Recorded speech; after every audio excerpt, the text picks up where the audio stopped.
Welcome back to the podcast. This week, we're sharing one of my favourite episodes so far, part of our new series of recap episodes. While we're busy producing new content for the podcast, YouTube, and our brand new Patreon channel. That's right, Connect, Curate, Create is now on Patreon. It's a dedicated space to learn, share, and grow together. And here's why we built it.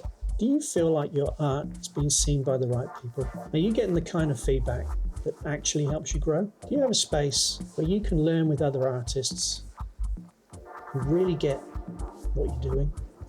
If you answered no to any of these questions, Connect, Curate, Create is here for you. Our Patreon community gets exclusive and early access to content, behind the scenes videos, key takeaways from episodes and events, access to live discussions with our guests, and so much more. So, if you're ready to grow your creative practice with the support of a collaborative learning community, click the Patreon link in the show notes and join us today. Now, let's get into another brilliant episode, packed with ideas and inspiration for your own creative journey. So, welcome back to the podcast. I'm here in Hobart, Tasmania, with Aleks Crossan, artist. Welcome, Aleks. Thank you. It's nice to be here. So we're trying something new here, new audio setup. So you notice I've not got the headphones on as usual, but yeah, we've got the lav mics.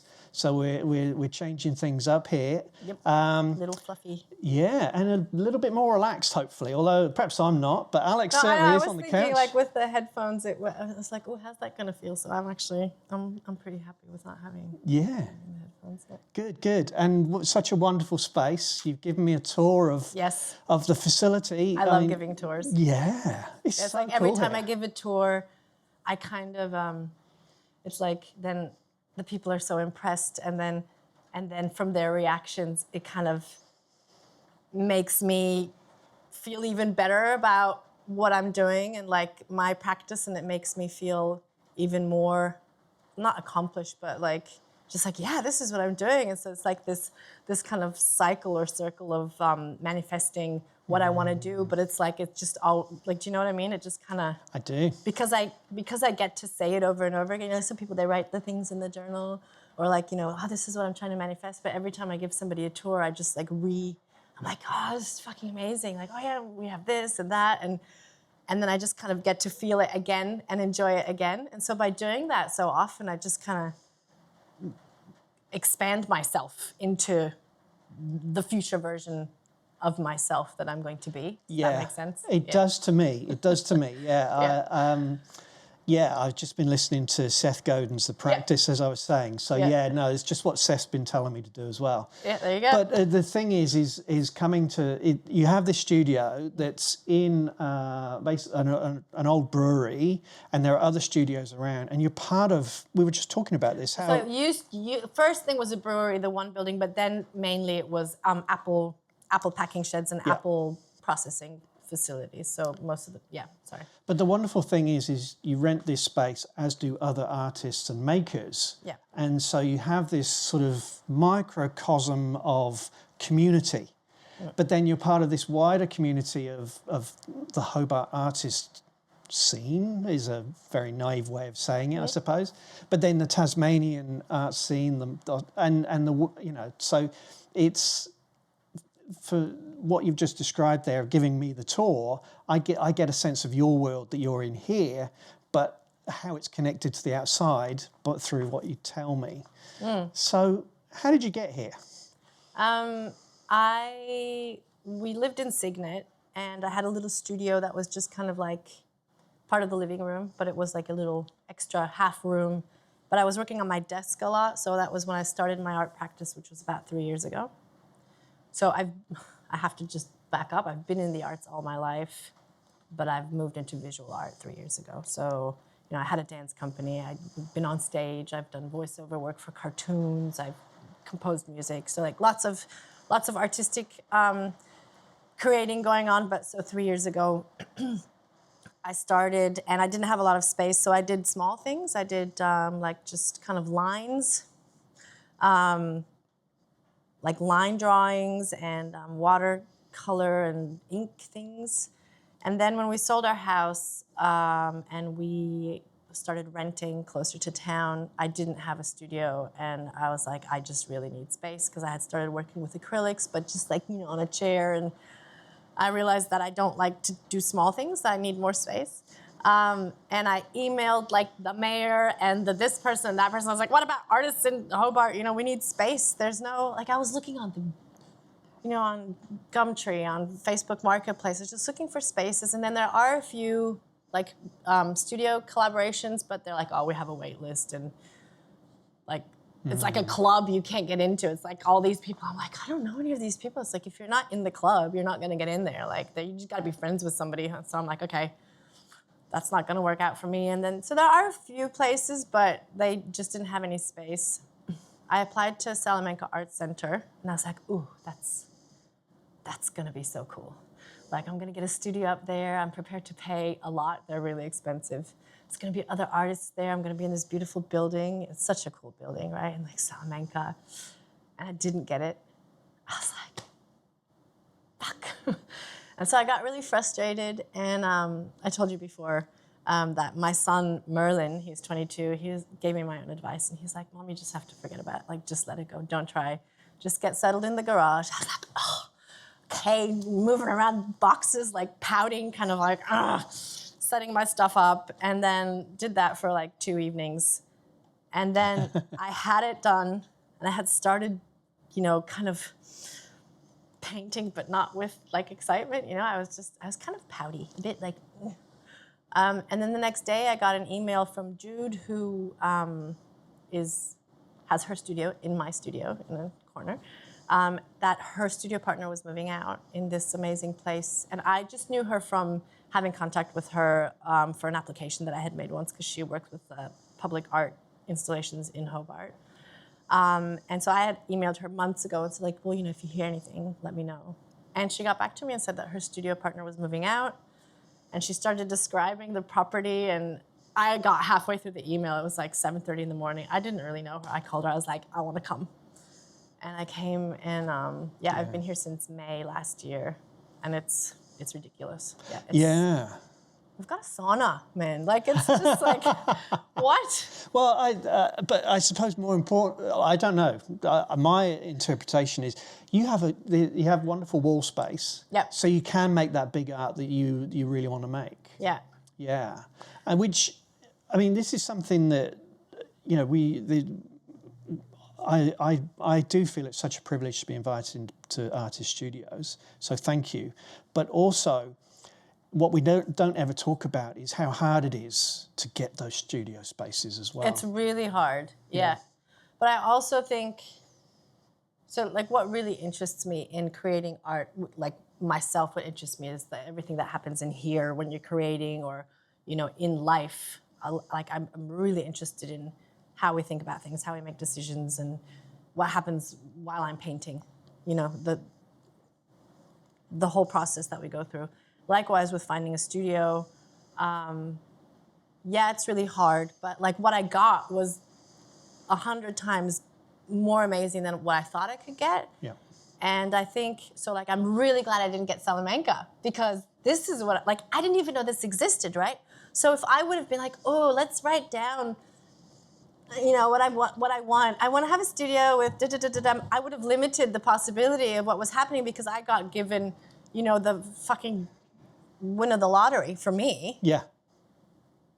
But I didn't know that this was possible. So I think just trusting that, you know, just kind of, how should I explain it? So it's like, you know, I'm going this path, and then I think I'm going this way, and then the universe goes like, I'm like, okay, I thought I was going this way, but I guess we're going this way. And then just like being with open eyes, and, you know, the feelers out, like, okay, well, I know something's going to happen. What is it? But you don't know what. But if you can, when I say you, I mean, you know, if we can just go with it and be like, okay, well, I thought this was going to happen, but I guess it's not, and not hang on to it, but just like kind of go with the flow, then stuff like this happens. So yes, it is really hard to find a studio. I never thought this was possible, but I think there's more of this stuff around if we just let go of like, this is what I need, or like, just like, okay, whatever. Like, I'm just going to try to be in the space where I can kind of equal the energy. Oh, it sounds so, the like just the same kind of level of what I'm trying to get. Yeah. Do you know what I mean? Yeah, I do. You used the word manifest before when you were talking about showing me and others around and how you manifest your future artistic self. Yeah. And so I guess, yeah, this space became your space through a series of events. And as you say, if you'd taken another turn sooner, this wouldn't have manifest. So yeah, no, you're here now, and you're making the most of it by the look of it. Yeah. So I usually start by asking, where did it all begin? You've already told us that, so 3 years as a visual artist, but a lifetime in the arts. And I was just about to dive into contemporary art, your paintings here on the wall, but I think that needs to come later. So I guess the question is, rather than where did it all begin, have you always felt that you're an artist? I've always been really creative, and always I felt like I was bigger, like bigger than a lot of people around me, like just more ideas or more energy or more like just kind of, and also too much often. Like, Yeah. you're too much, you're too loud, you're too whatever. Now I'm 48, I'm like, I don't fucking care anymore. It's like, you know? But so like when I was little, I wanted to be a clown. Yeah. When I was 3. And like we had the Charlie Chaplin VHS like box set. Oh my God, like just, I watched those forwards and backwards. I know all the songs, I know all the music. So like Charlie Chaplin, we had Laurel and Hardy, we had just like all of those, you know, that kind of. So I watched that. I went to the circus. We would go to the circus. I wanted to be in the circus and I wanted to be a clown. Yeah. And now I remember when I was 11 or 12. So I did go to like theater classes and I took ballet. Ballet was a little bit too regimented for me, but I wanted to go to this kids circus that like every summer holidays they had 5 weeks of intense like practice, and then they would tour Switzerland, which is where we lived. Where I grew up, and do the shows. And it was like proper circus. And kids who go through that, like, you know, they'd go into circus. And my parents, they weren't together. They were split. And I remember I drove with my mom in the train to Hobart, which is a place, and my dad picked me up there and we went into a cafe. I remember this. And we were sitting there and, you know, it was like the handover. And I remember I'd asked them if I could do it, and they said no. Wow. And because it was too much, it would have been too far to drive, and my mom was working. And I mean, I understand it, but it was like, oh, but I want to be a clown. And so I remember that was devastating for me. That was a really big disappointment. But I continued. I did theater classes, and we had like once a year we would have a big performance, you know. And so it was just really fulfilling. And our teacher, her name was Rosemarie Metzentin. You could not do this today. Like but we loved her. She had 2 groups of 100 kids that had a performance that they made. So this was like a whole year of rehearsals and stuff. And when we were on stage practicing and doing the lead up to the performance, you know, you have 30 kids on stage and they're not listening. And she had these heavy shoes. This is the 80s, okay? So like these, you know, kind of like a little bit higher shoes. And they were like heavy, proper shoes, not like today. And she would stand on stage and she would say, in Swiss German, "Wanneer druk zijn vluchten Schuhe." So if you're not quiet, my shoe's gonna fly. And she would take off her shoe and she would throw it across. And we were like, and we loved it. Try that today. It would be like, I had a biology teacher, Mr. Bolt. Ah, yeah? Was he like that? It was the blackboard razor. Oh, yeah? Yeah. And you remember it, right? It's yeah, like I've still got the scars.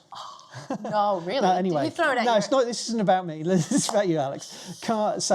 So theater, you know, that was just a really great time.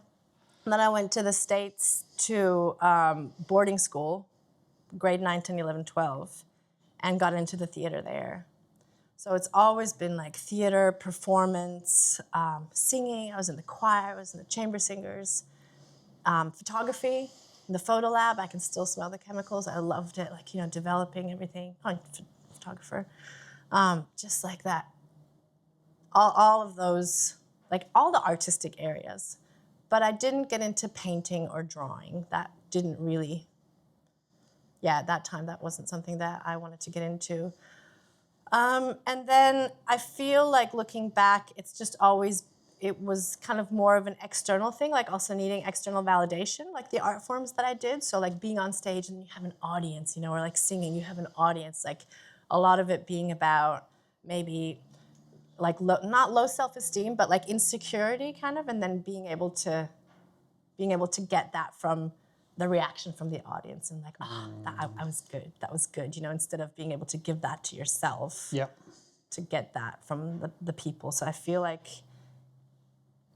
that's why I was more in those kind of arts, like more the performing arts, which I loved, but it's an interesting choice to look back now. And then before I had kids, I started painting and I wanted to go into art school, but I didn't get in. This was after I did some drugs and went to therapy for 18 months, like at a place where you live and you work and you have group sessions. And so I wanted to go into art school and I didn't get in. And I then decided to go to dance school where I did choreography and also, again, performing arts. But I loved it and I had my own dance company. And then kind of when the kids came along, I stopped doing all that and focused more on music with my husband. And then I got back into theater again, and then COVID happened, and then I was like, you know what? I think I want to come more back to me. Yeah. So, just drawing this arch of, expressing myself, but getting feedback from people. And then now being older, I'm 48 now, not really needing that anymore, and just being able to be creative because I want to be creative and not needing anything from anybody. Right. So not needing, oh my God, that was so good, or even if it wasn't good, like just having this like external validation. Sure. And so I've really been enjoying. And the other thing I have to say is the way I created in my earlier life was always a lot of inspiration from pain or like from experiences that might not be the nicest experiences. Yeah. Doing drugs or relationship issues and having like really codependent relationships, just kind of heavier stuff. And that was really like, wow, just like, writing songs and, lyrics and creating dance pieces and choreographies and like having so much to like, I'm really glad I had all those experiences because it gave me like 10 years of material, just like, and I never thought that it is possible to create art from a positive, holistic place. That might sound really ridiculous, but I did not know that was possible. I thought it had to be like, also, music, when you listen to music, like a lot of music is like, it's just like, it's coming from pain, right? Well, look, if Chris Martin hadn't had so many breakups in his life, Coldplay would be rubbish. Yeah, exactly. See, it's breakups or, death. Sorry, Chris. Whatever. And it comes from like kind of a darkness, right? Yeah. And so only now since, actually at the beginning when I started painting with acrylics, I listened to, because I am a Radiohead fan and a Tom York fan, I'm going to see Tom York in a month. Excellent. In Sydney. I'm going to see him in real life. Listening to Radiohead like over and over again and kind of just like really dark songs and painting and kind of still being in that thing of like, that's where I used to be, like that's how you create. And I mean, if you look at my art now, it's not very dark. No, right? no. It's like, somehow then there was this change where I didn't have to listen to music to give me the thing to create anymore. Like it was like I had to listen to the music and the music was like, it was here and then it just went here without coming through my head. And then at some point I was listening to different music and then I didn't have to listen to music. And then what I never thought I could do was to listen to a podcast while I'm painting because I needed the music to give me the thing that I needed to create. Yeah. And so slowly over the last year it's changed and I can get the thing from myself. which is like, whoa, that's so cool. And it's not a dark thing. It's just like, it's just me. I'm listening to myself and I'm like, what? But like, it's just taking the thing that's me, that makes me, and then putting that out there and knowing that it's big and loud, which was the name of my last exhibition, Loud. And like not having to make an excuse for yourself. Yeah. That was a really long answer to your question. No, but you've taken us on a journey, and I think what I'm taking away, Aleks, is very much we're talking about external validation. So you would make you would perform for that validation externally. But what you've just told us about is how you would take inspiration externally inwards. So you're bringing all this dark stuff in and then projecting that out into the world. And you're no longer doing that. No. That's a beautiful thing. Yeah, and I think it has to do with age. Yep. Very much. Although I do look at young people today, also my son, my oldest son who's 22, and my two younger kids, 18 and 16. And I'm like, wow, like I think today's young people are different than when we were young. I don't know if it's got to do with the internet, all the information, but like they are just so much more positive. And like they know all this stuff. Like, you know, stuff that I feel like I had to figure out so many things. But when they were at school, they were doing mindfulness in the morning. When we were at their age at school, teachers were throwing blackboard erasers at us. Yeah, exactly. Right? And but we turned out okay. Yeah. But the more fundamentally is something we were talking about before, which was we were talking about different academic disciplines, but how knowledge has moved on, how we're actually much more in touch with ourselves, and how things like vulnerability. It's okay to be vulnerable now, whereas perhaps 20 years ago, people like you and me would not. We had to find other ways to cope with things rather than be able to just talk about it. Yeah, and I think like a lot of things, if I would have known them when I was 16 or 18, I'm just like, it's so much easier. So I think it has to do with age. Me also, I'm going to be 50 soon. God, not caring. I mean, this has to do with going into perimenopause, hormones changing, and actually not needing to, not having the urge to have to like tend to everybody, but like it's actually a hormonal thing where the hormones change, where that's why all these women in their 50s, people are like, they're so like arrogant and egotistical. It's actually just the hormones that change, and we're like, no, I don't feel like doing that. Like, I'd love to, but I don't want to. Yeah. This is and so like just doing what I feel is right for me, and just doing what I want and not what I think I need to do to get your approval or, that. And if I would have learned, if somebody would have sat me down, I mean, obviously you're not going to do that when you're 18, but just be like, hey, it's okay to say no. Like saying no, I only learned that like 8 or 9 years ago. Like I can say no. What the fuck?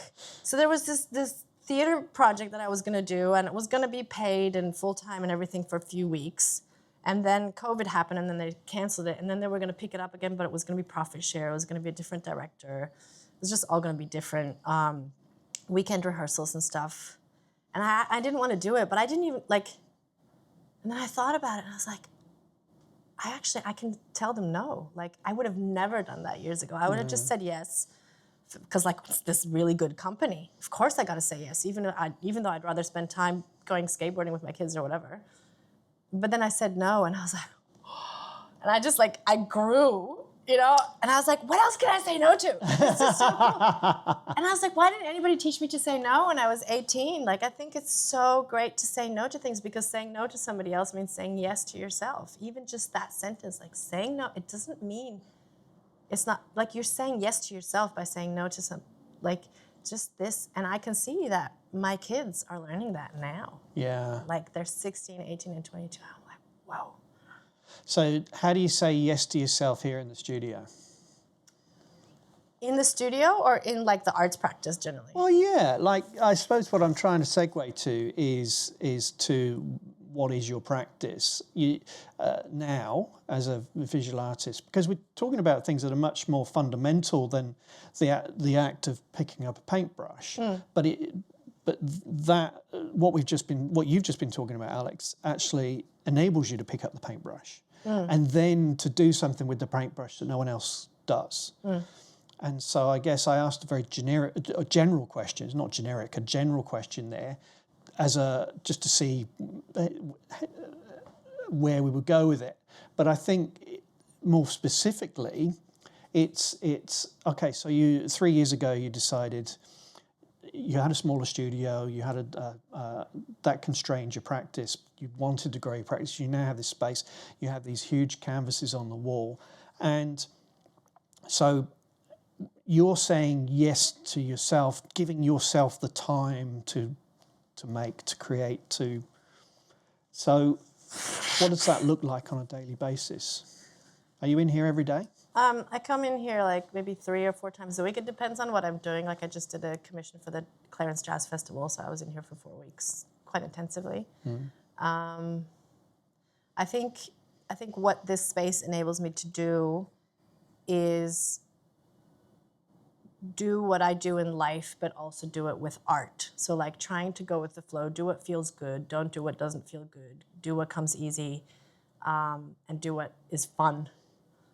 Like just, if I'm having a good time, then I have to contradict myself, because within painting a painting, there's always the really shit phase where it's like there's just this, the thing, there's this, like there was a meme where there's like in the books they do this, you do a project and it's like, oh my God, this is gonna be so great, it's amazing, it goes up and then it goes down, what the fuck am I doing? Oh my God, I hate this, I'm never gonna do this again. Oh, it's not that bad, oh, I love it, right?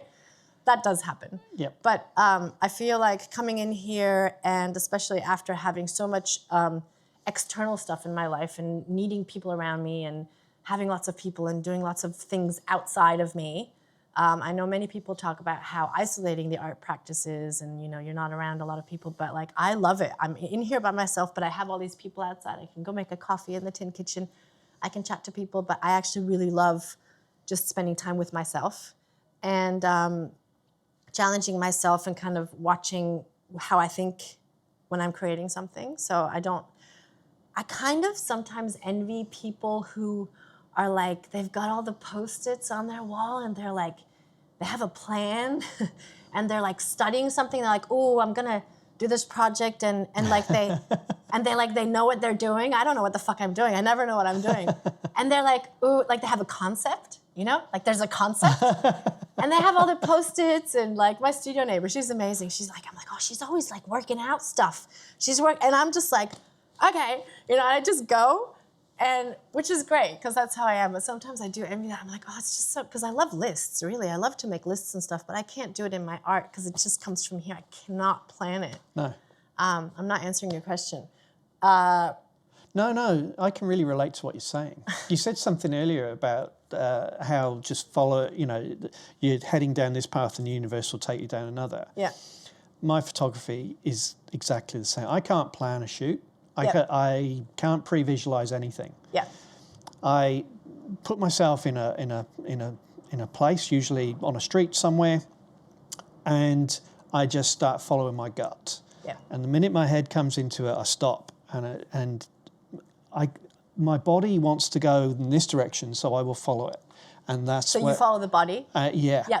So that's what you're telling me is I asked you what does it look like on a daily basis, but actually what you're describing more is your whole way of being as an artist. Because it's kind of the same. It's not just here in this studio. Yeah. It's not just when you pick up a paintbrush. Yeah. It's if you follow your gut, if you follow a feeling, it's going to lead somewhere, and you're comfortable with that. Yeah, but have not always been. So this is the discussion we had before. That's kind of a recent years, in my 40s thing. And I think that's really what interests me about creating art, and also talking to other artists. A lot of them are much younger, like in their mid-late 20s, people who I know here in Hobart. And sometimes I feel like, ooh, is what I'm saying sounding a bit like, I don't want to sound like I don't know what's the word. I feel like people already know this, but then I realize when I talk about this kind of stuff that the younger people don't know this. And what I mean is talking about like what you were saying before, like this, having the vulnerability or being your authentic self, or not having to like just do what you want to do, and like don't listen to the other people, and like just this way of living that I'm like, oh, they're actually glad to hear me say that, like, because I mean it in a good way, you know. But I just think, well, they all know this. I'm talking about stuff that everybody knows, but no, apparently not everybody. Like, and I've only just learned this, but I'm really passionate about just this subject and this theme of like, how can I be my true version of myself, which is scary, and how can I show that in my art, because that is the only way I think that art is gonna, like, that people are gonna connect with the art, when they see like, like it's come from here and it's gone on there, and then people see that, they see it and they're like, oh, I like that, because that person is in touch with themselves, and I want to be in touch with myself, because that's what everybody wants, right? We all want to be happy with who we are. And I feel like the art that we connect with comes from people who, in some way or another, deal with this subject, right? Like, how can we connect to this deep part within us in different ways, you know? But I think that's like the essence of creating art, is like, how can I, and I don't think about how can I put on canvas what I'm feeling, but I just try to not think and paint. And even when I hate it, which happens in every painting, at some point I'm like, what the fuck am I doing? I can't believe this is so bad. And then just keep going. And then in the end, it's like, and it's just that whole thing is like parallel to, like, you know, personal development. I don't know what the word would be. But I think, I mean, what you talked about, you know, I would call it life experience. So the benefit of your life experiences bring you to this moment where you're actually able to push through that dip in the graph. You know, that point where you really hate what you're doing, but you'll keep pushing through. There's something that you've experienced in your life, whatever sphere, that says that you know it's going to be okay if I keep going. Yeah. And I think that not everybody is able to do that. I know, you know, with my photography, I never showed my photography for years. Wow. It's only very recently that it's actually gone out into the world. And what changed for you to make you to really show it? Get in touch with who Tim is? Yeah. It's so fascinating. What were the blockages? Yeah. What was stopping me? And so perhaps when you are, you know, when you're hating it, you're in that moment. Do you know what keeps you going? Sometimes I'm like, how can I not remember that this happens every fucking time? Because I should just get to that point and be like, yeah, I know this happens every time. You know, I should really, but it's hard to believe that every time it's like a huge frustration, and it's like, you know, like, and every time it happens again. And you'd think that after that happening so many times, I don't know what makes me keep going, is that I know I'm going to get out the other end, but it's not fun. Mm-hmm. It's not fun. And I think that's also what you're saying. Like, it's important for people generally in life just to learn that. I feel like today that's not something that's learned as much anymore, because everything's so easy, and there's all this, like, you know, we don't want to create any conflicts or problems with anybody, but like learning that you're going to come out the other end and you're not going to die. Like, you know, in difficult situations, like that's what makes you, then getting through that. Or like, there was this great example of my daughter when she was younger and her tooth was coming out. So great. I was just watching this situation unfold. I'm like, oh my God, this is like the best life lesson. She came downstairs and I was on the couch and she's like, and, you know, she couldn't get the tooth out, and she stomped back upstairs, and I could hear her in front of the mirror, and she's like, and she came back downstairs, and I was just sitting there, and she knew it was because she had lost a tooth before. She knew it was going to end. She knew it was going to come out. It's not going to last forever. She knew it was shit, but she knew she had, like, there was nothing else for her to do but to go through it, right? And so I was watching her up and down, like, being frustrated, and going up and wiggling again, and she didn't ask me for help, you know, which is great. Like, I'm just like, yes, like you can do it. Oh, yeah, you know, just try not to, you know, be too involved. And then she got it out, and she was like, you know, it's this like achievement, right? And I was like, this is it. This is what this is what happens in the painting. Yes. This is in life. This is like, we all need to know that that's okay. Yeah. It's okay to be, you're not going to die. Like, you're feeling in the shit. It's really bad. But if you know that there's an end, I know that the painting in the end, I know that feeling of suddenly the painting looks at me and it's like, ta-da. And you're like, oh my God, that's like, now it's working. So like, if we all can just remember that, you know, and I feel like if kids, they don't get enough opportunities today because everything gets fixed for them, or parents want to fix things for the kids. I'm generalizing, but I just feel like it's more difficult today to teach this to kids. But if, like, that's just what we need to learn. And if we have that, then it doesn't matter what comes, because we know I can get through this. It's tough, it's shit, but I'm going to come out the other end and something's going to have changed. And I'm going to have a painting, or I'm going to have this experience, or I'm going to have a new friend, or I'm going to, you know, whatever. I'm going to have learned how to deal with this situation. And that's so cool. Yeah. I mean, for me, I mean, you said, you know, it took you a long time before you could say no. Oh, me the same. But I think for me, some of those things you've just been talking about, it took me many years to figure that out. And it was through photography that I was able to find some self-expression and start to understand a little bit more about myself. And I suppose that's what art can do. And a couple of things you've said there about, you know, different generations. And I think, like, I watch so much YouTube, and because I'm just fascinated in it as a medium, and how it influences contemporary culture as a sociologist. Yeah. Which we were talking about before. But my point is that there's this thing called the YouTube New Wave. Or what's that? New Wave YouTube.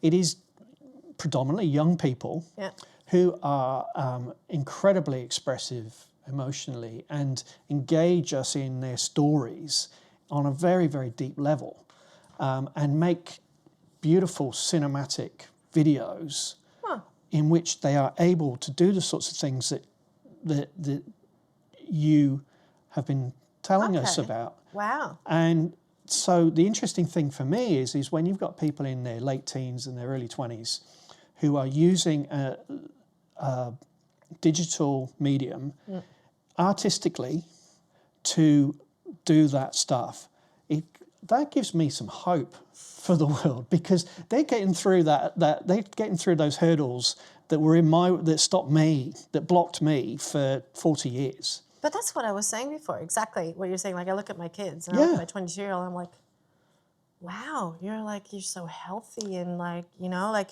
you're being objectively thinking about things, and you're like making good decisions, and you're like expressing yourself and having healthy relationships.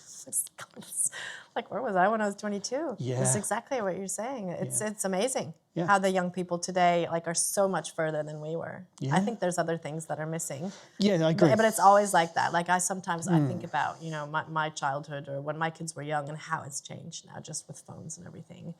But there's so many positives. Like, through Instagram, I'm a bit addicted to Instagram, I have to say. I've met so many cool artists. It has been, you know, 20 years ago, it would not have been possible for me to create art like this 20 years ago, because now it's like you can go on the internet. I didn't study art. There was a sentence somewhere where it was talking about an artist, and it said in the artist bio, it said, so-and-so is unencumbered by a something art degree or whatever. And I was like, oh, I really like that word, you know, like unencumbered by a professional art degree. I was like, I want to steal that, but I can't, because it's too fancy, the word. But isn't that so cool? Like, yes. I feel like 20 years ago, or I don't know how many years ago, you had to go to art school. You had to kind of go down this path to become an artist. And now you can just kind of figure it out, which also is probably part of my personality, how I do things. But like, you can just go on the internet and you can do like a course if you want to. You don't have to go to uni. You can just pick and choose what you want. Like, so I think we talked about this before we started recording, like people who want to get into the arts, I'm like, just fucking do it. Like, you don't have to go to uni. You don't have to do a course. You just buy some fucking pencils or whatever. Like, just do the thing. Then use stuff that's laying around. Like, just do it. Just do it. And you can get inspiration from people on Instagram, on YouTube. You can message artists. Like, I've messaged people. I'm like, oh my God, they're never going to answer. And I'm like asking stuff. They're answering me. I'm like, I found out so many things through asking people. Like, ask people. They will help you. Mostly people are good people, and people who are, established, they will help you. They will give you information. And I think now is the time to start being an artist if you want to be. It's so much easier than 20 years ago or 10 years ago. Yes. Like, you don't have to go to uni. You don't. No. Well, yeah, just yesterday I was watching a podcast. It was on YouTube. Rick Rubin. Ah, yeah. Oh. And Rick was talking about working with LL Cool J and the Beasties, and basically how he was in his dorm room at Columbia University, and they were coming to him, and he didn't know the right way of doing things, so they just made it up as they went along, and that's what created new sound. That's where the innovations came. Not knowing what you're doing. Yeah, if you know the rules, you've got to be really bold and brave to break those rules. But if you don't know what the rules are, you're just gonna go. You're gonna have a free reign. Exactly. Yeah. And my middle child, Jasper, he's 18. He said a few weeks ago, I was like, I'm so impressed that he said that. It made me so happy to hear him say that. He said, I think I'm. What did he say? Because my kids all make music and stuff, and so he's recording songs and plays the guitar in his room, and then I don't remember what the discussion was, but he says, I think it's good that I don't really know how to play guitar because it makes me a better guitar player. I'm paraphrasing, but I was like, yes, yes, he got the idea of it's good to not know what you're doing. That's what they do in companies, right? Sometimes people who are you have all these people who know what they're doing, but they'll bring somebody in who doesn't know about that because they're going to have an idea that they weren't thinking about. And they're like, ooh, because they don't know what the fuck they're doing. So I say this all the time. I don't know what the fuck I'm doing. I'm just doing something and I'm having fun. But I love it. I love not knowing what I'm doing because I don't. I didn't go to art school. I don't know anything I don't know the famous artists. You can put me in a museum and I'll be like, I don't know who that's by or that's by. I mean, I know the Mona Lisa, but I don't know the famous artists. I don't know terminology for stuff. I don't know the things. Okay, so yeah, before, just so I was switching on the cameras, I was saying to you, look, I don't know what contemporary art is, and you said to me, well, I don't either. But I don't know if you were just being facetious. But so I have been wanting to ask you about, what is contemporary art, but I'm not going to ask you that question. I don't ask me. I know as much as you do. Because a better question is okay, if you don't know what you're doing, and you've only been a visual artist for 3 years, because this only really for a year and a half. There you go. Before that was just kind of. But then you are getting commissioned to make art, as you've told us. How does this happen? Because there are going to be people just like me, listening right now, watching, who are going to be asking, well, how does that happen? If I can just, if I don't need to go to art school, if I can just make, how do I even begin to live the artist life? The answer is not in how to create art. The answer, as we've noticed in this whole conversation, is I'm talking more about this. Yeah. The answer, I think, is to be yourself 100%. Yeah. So do what you want to do, and that if you always come back to that, if you always every time you do something is does this work for me? Saying no to things, not selling yourself out. Oh, I have this job that I could do some design for something, I don't know, and it's in watercolor. I don't like watercolors. Oh, but I'm gonna do it because it's paid well. No, do the thing that feels good for you and be your authentic self. I think that just it repels the people who there's a lot of people who don't like me. They're like, you're too much, you're too big. I'm like, fine, I don't need everybody to like me. But but then there's the people who are like, I love hanging out with you. Like, I love your art and they really like it because it's authentic. Yeah. So I think being your authentic self, it sounds so cheesy, but being your authentic self and having that in every area of your life, like have it in your art, do what you want to do, what you have fun doing. If it's not fun, don't do it. If you're painting something and it's, I mean, within the painting, as we talked about before, you have those struggles, but generally, like I have fun all the time. Like I just have a fucking blast. I have a party. It's fun. I'm like, it's great. I don't want to do something where I have to suffer. No. So I think if somebody wants to create something, if you keep coming back to that point of, is this me? Even if it's scary, like it will be scary. And I think the younger you are, the more scary it will be, as like we didn't know how to do that when we were younger.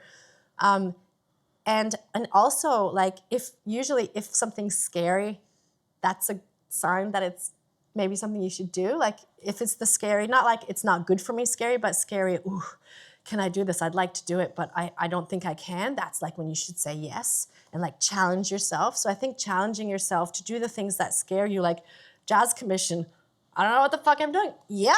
Like just saying yes to things and then you figure it out later. Yeah. It's like, because you can't see how you're going to get there. But if you just start going, when you're here, you're like, then you can see it because you're closer, but you just got to get started. Yeah. So I think just starting, just doing the things and keep readjusting to, does this work for me? Is it fun for me? And is it me? Or am I creating something or being something or acting or talking in a way that is to impress other people or to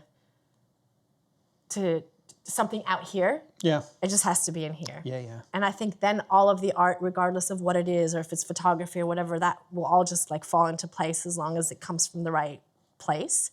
And so I've just been applying for stuff and like I got the commission. What I wanted to say was I apply for stuff and then I don't get a lot of stuff. Like I get a lot of emails like, sorry, no. But to me, it's like, that was exposure. Somebody saw my paintings, some great jury people, and if they see my stuff somewhere else, I'd be like, oh yeah, she might be the right person for that. So even if I get what's it called when they say no? Rejection. A rejection. I don't care because it's like somebody saw my stuff, right? Yeah. So I think if you can just think things like that, not need to have to get into things, but just put it out there where it feels right and just go for it. And then stuff will just happen, and to not judge yourself, like not just like, oh, I didn't get into that. I really wanted that. Well, you didn't get that because maybe it wasn't the right time or it wasn't supposed to be. You didn't not get it because you were supposed to get it. You didn't get it because you weren't supposed to get it because something else is coming. Yeah. And it's the best. Yeah. And so you take your ego out of that process because when I have been rejected as an academic. Academics get rejected all the time. You submit papers to journals. Oh yeah, and then the feedback they can be brutal. Yeah.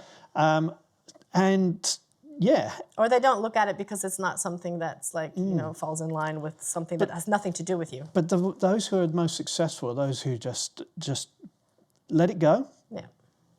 Work on it, because no matter how brutal the feedback is, they do want you to publish it.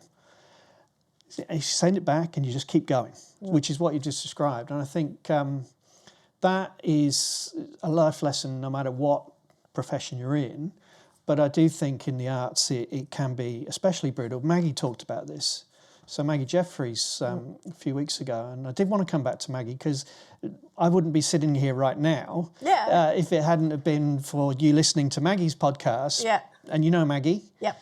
Tell us about that connection there then. Oh, I think in Hobart, it's like, it's such a great art scene. There's this whole group of them who were at uni together, kind of with Maggie, and I think you're going to interview George and all those people.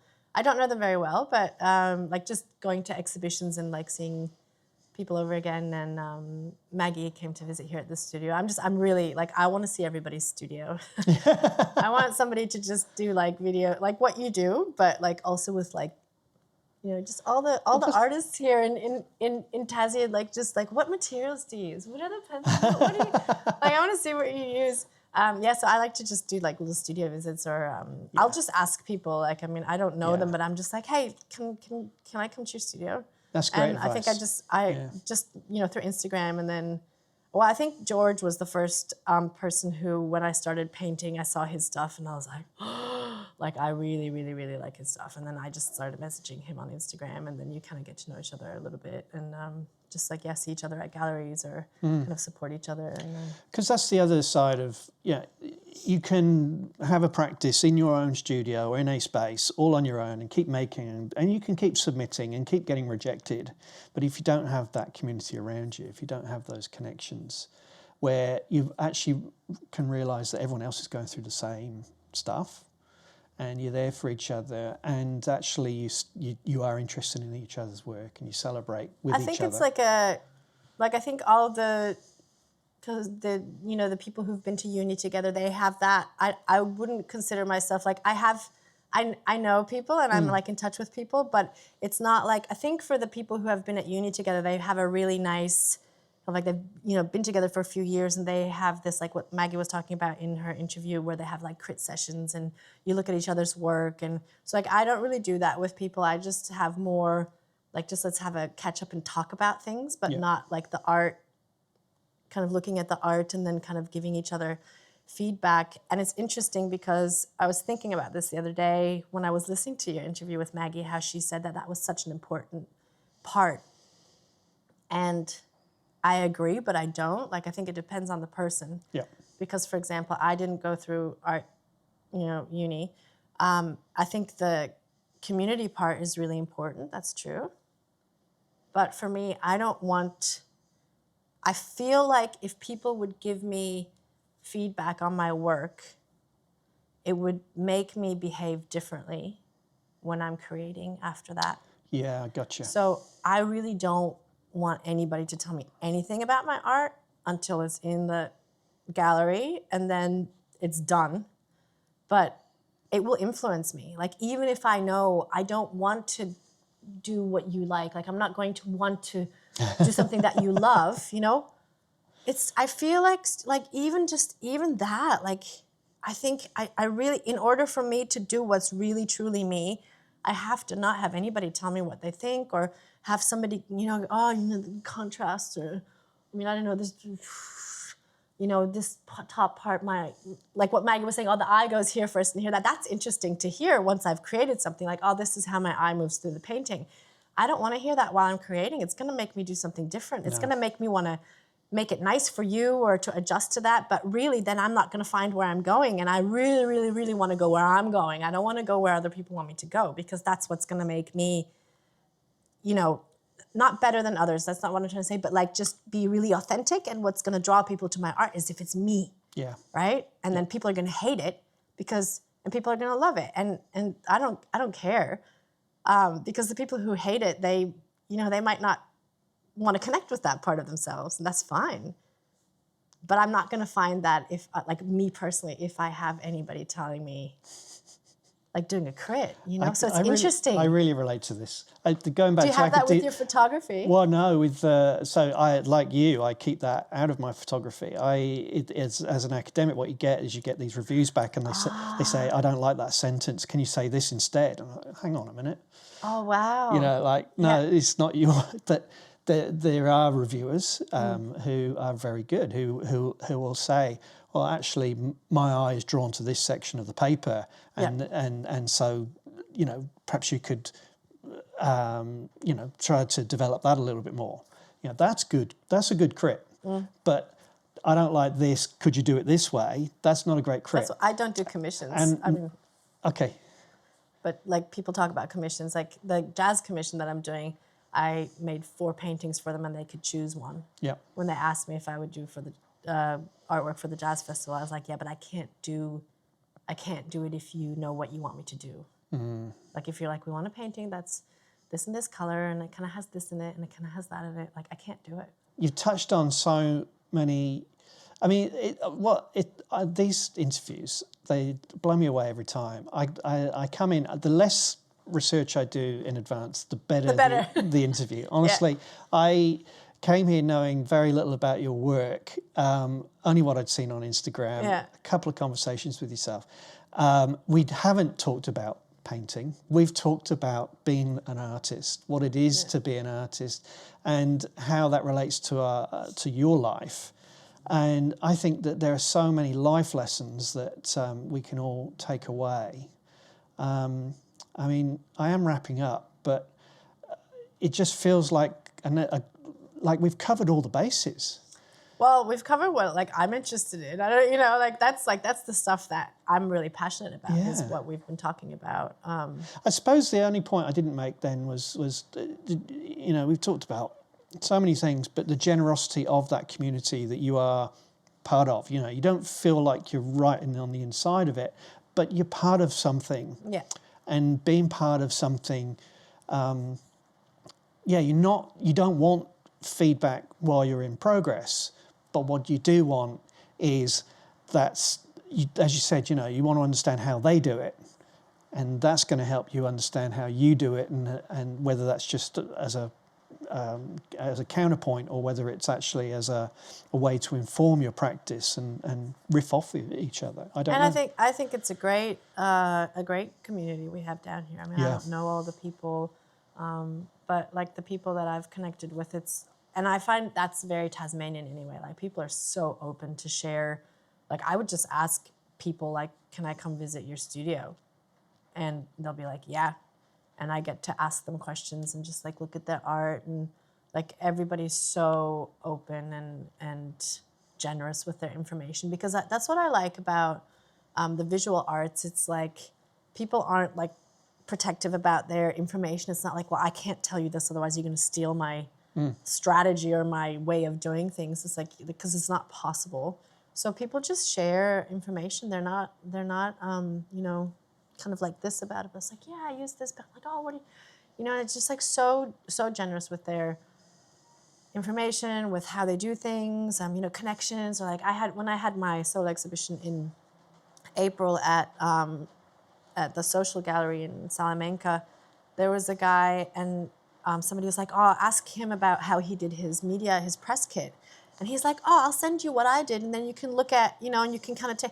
I was that would not happen in a different world. He sent me his email that he sent out, and he's oh yeah, and go look up this and this, and gave me some tips, and I was this is amazing. So I think that kind of everybody just kind of joins in on that. So everybody is in this bubble or in this mood of helping each other out. So then, it just kind of, everybody does it with everybody. I mean, everybody I've met till now has just always been super nice and helpful. Yeah. So I think that really helps, Well, you've been incredibly generous with your time and energy, Aleks. It's been so much fun. It's great. Good, I'm glad. Sometimes I'm keep talking about stuff that's in here and not that, but I think, but that's okay. No, this is really powerful stuff. I do this podcast, firstly, thanks to the generosity of every artist I meet, and then also the generosity of connecting me with other artists, as Maggie has done with you. But I think, look, there are so many, I do this because I want to learn.